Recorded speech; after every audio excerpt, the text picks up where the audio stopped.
तो शाहजहांपुर की महान जनता को तय करना है कि कौन टक्कर में है, नहीं है।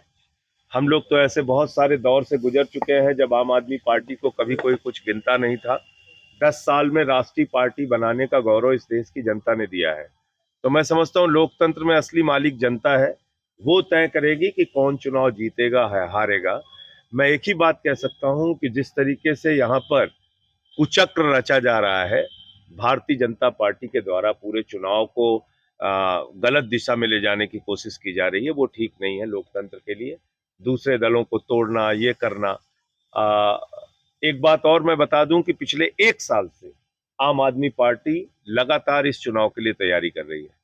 तो खासतौर से इस नगर निकाय के चुनाव में मुझे उम्मीद है कि उत्तर प्रदेश की जनता हमें अच्छा परिणाम देगी।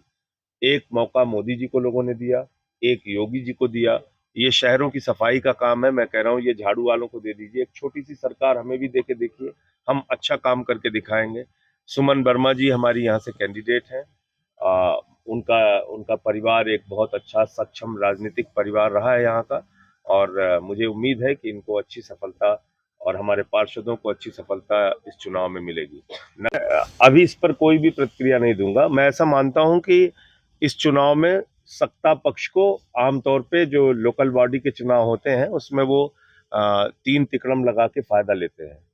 नगर पालिकाओं की अगर आप बात करें तो जब समाजवादी पार्टी की भी सरकार रही या बीएसपी की भी सरकार रही, बीजेपी नगर क्षेत्र में मजबूत रही। इस बात को स्वीकार करने में मैं समझता हूँ कोई गलती नहीं है। वो नगर क्षेत्र में पहले भी मजबूत रहे हैं। हाँ, ये जरूर है कि कितना असंतोष लोगों के मन में है, क्या वो वोट के तौर पर जाहिर होता है या नहीं होता है, ये तो 13 तारीख को पता चलेगा। लेकिन आप सरकार की परफॉर्मेंस की अगर आप बात करेंगे, जनहित के कार्यों की बात करेंगे, उत्तर प्रदेश में अगर सोनभद्र, मिर्जापुर और फैजाबाद, अयोध्या में नमक रोटी बच्चों को खाने को मिल रही है, तो निश्चित रूप से अगर इनके सरकार में प्रभु श्री राम के मंदिर में भी भ्रष्टाचार हो रहा है, जल शक्ति मिशन के अंदर भ्रष्टाचार हो रहा है, तो ये तमाम मुद्दे तो हैं जो जनता के बीच में जा रहे हैं।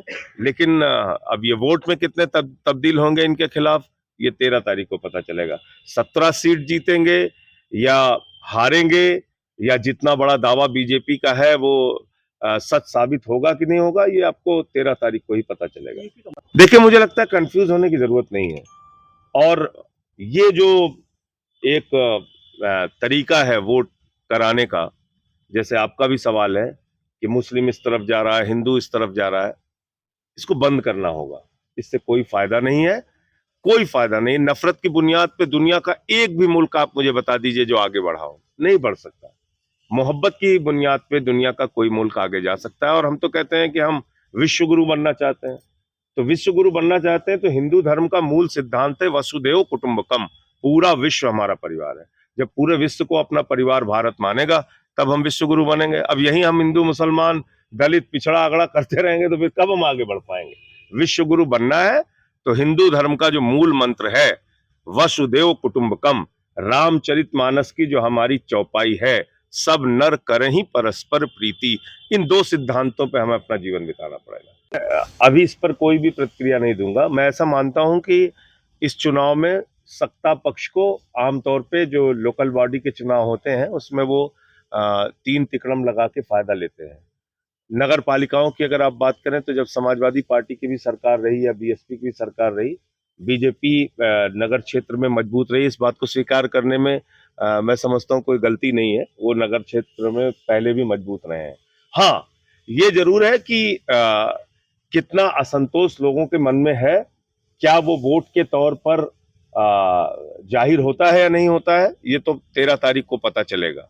लेकिन आप सरकार की परफॉर्मेंस की अगर आप बात करेंगे, जनहित के कार्यों की बात करेंगे, उत्तर प्रदेश में अगर सोनभद्र, मिर्जापुर और फैजाबाद, अयोध्या में नमक रोटी बच्चों को खाने को मिल रही है, तो निश्चित रूप से अगर इनके सरकार में प्रभु श्री राम के मंदिर में भी भ्रष्टाचार हो रहा है, जल शक्ति मिशन के अंदर भ्रष्टाचार हो रहा है, तो ये तमाम मुद्दे तो हैं जो जनता के बीच में जा रहे हैं।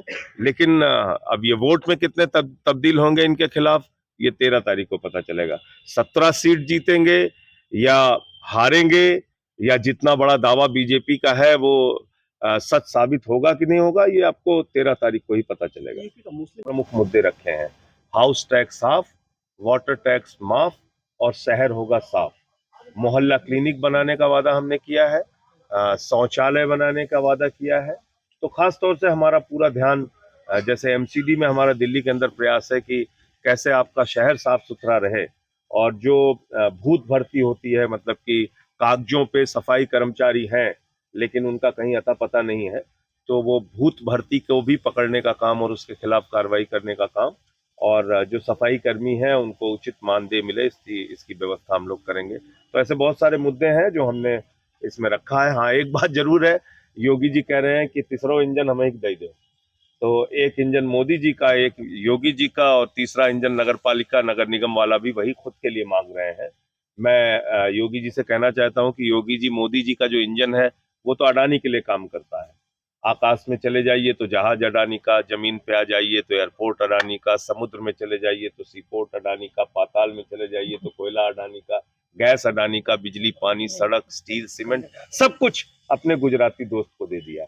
इस देश के लोग भले ही महंगा पेट्रोल खरीदें, महंगी गैस की सिलेंडर खरीदें, भले ही उनको सरसों का तेल महंगा मिले, लेकिन गुजरात के उनके दोस्त को सब कुछ पूरा हिंदुस्तान मिलता चला जा रहा है। 2.5 लाख करोड़ का कर्जा उसको दे दिया, 86,000 करोड़ का कर्जा उसको माफ कर दिया। तो मोदी जी का इंजन फेल हो चुका है। उन्होंने जितने वादे इस देश के लोगों से किए थे वो पूरे नहीं किए। दूसरा योगी जी का इंजन है। इस इंजन में 26,000 सरकारी स्कूल बंद हो चुके हैं। इस इंजन में हमने देखा कि कोरोना की महामारी में शमशानों में लाशें बिछी हुई थी। इस इंजन में हमने देखा कि योगी आदित्यनाथ जी की सरकार में लखीमपुर कांड हुआ, जहां एक मंत्री के बेटे ने 5 किसानों को कुचल के मार दिया। तो ये इंजन भी पूरी तरीके से फेल हो चुका है। जिस इंजन में हाथरस कांड हुआ, उन्नाव कांड हुआ, उमेश पाल कांड हुआ, अतीक कांड हुआ, तो ये इंजन भी फेल है। अब नया इंजन चाहिए, केजरीवाल वाला, आम आदमी पार्टी वाला, झाड़ू वालों का। कह रहे हैं नो कर्फ्यू नो दंगा, यूपी में सब चंगा। योगी जी लेते हैं सबसे पंगा, और यूपी में चारों तरफ पंगा ही पंगा। उनका यही काम है। वो तो बुलडोजर से अपने आप को खुद ही, कोई बताइए, एक मुख्यमंत्री खुद से अपने आप को कहते हैं कि मैं बाबा बुलडोजर हूँ। तब हर हर कैटेगरी के लिए अलग बुलडोजर बना हुआ है। मुसलमानों के लिए चलाने पे एक अलग बुलडोजर, त्यागी के ऊपर चलाने का अलग बुलडोजर, सोसाइटी पे चलाने का अलग बुलडोजर, रेडी वालों पे चलाने का अलग बुलडोजर, दलितों पे चलाने का अलग बुलडोजर, मंदिर पे चलाने का अलग बुलडोजर, मस्जिद पे तो यहाँ कई रकम के, कई तरह के बुलडोजर हैं। ये सरकार अपनी उपलब्धि मानती है कि हम कितना अच्छा आपको तोड़ सकते हैं, कितनी हमारी विध्वंसिक मानसिकता है, कितना हम आपको तहस नहस कर सकते हैं, और इस पे गौरवान्वित होते हैं, कहते हैं हम बाबा बुलडोजर हैं। तो योगी जी को सच्चाई से रूबरू होना चाहिए। बरेली में मैंने चीखते हुए बाबाओं को देखा है जिनके मंदिर के सामने के घर तोड़े गए। मैंने इसी उत्तर प्रदेश में नोएडा में देखा है किस तरीके से सोसाइटी में तोड़ा गया, उसके पहले त्यागी का घर तोड़ा गया। यही कर रहे हैं ये दिन रात, कैसे लोग रेडी पटरी वालों को तोड़ते हैं। तो ये जो आप ट्रेंड चला रहे हैं, हमने बिकरू कांड के बाद देखा, वहां भी ऐसे ही घर गिरा दो, तोड़ दो। ये कानून के लिए ठीक नहीं। मजा तो आ सकता है इसमें, कोई डाउट नहीं। जब आप टीवी पे देखते हैं, हाँ भाई पहुंचा बुलडोजर, अब तोड़ा जा रहा है, दिन भर आपको टीआरपी मिल सकती है, मजा बहुत आएगा लोगों को, लेकिन ये कानून की दृष्टि से ठीक नहीं है। बाबा साहब ने इस देश को एक संविधान दिया है, उसके मुताबिक ये देश चलेगा, किसी मोदी और योगी के फरमान से नहीं चलेगा।